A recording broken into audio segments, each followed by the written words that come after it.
हिंदू हृदय सम्राट बाळासाहेब ठाकरे यांनी 19 जून 1966 रोजी मुंबई येथे शिवसेनेची स्थापना केली. या ऐतिहासिक दिवसाच्या स्मरणार्थ शिवसेनेचा 60वा वर्धापन दिन उत्साहात साजरा करण्यात आला. या निमित्ताने आमदार सुहासअण्णा कांदे यांच्या मार्गदर्शनाखाली शिवसेना मनमाड शहराच्या वतीने युवासेना जिल्हाप्रमुख फरहान दादा खान यांच्या हस्ते हिंदू हृदय सम्राट बाळासाहेब ठाकरे यांच्या प्रतिमेचे पूजन करण्यात आले. हा कार्यक्रम आमदार सुहासअण्णा कांदे जनसंपर्क कार्यालय मनमाड येथे पार पडला.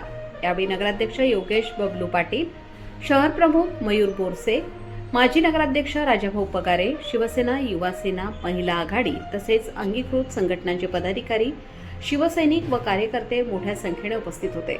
उपस्थितांनी बाळासाहेब ठाकरे यांच्या विचारांना अभिवादन करत शिवसेनेच्या कार्याचा गौरव केला आणि संघटना अधिक बळकट करण्याचा निर्धार व्यक्त केला.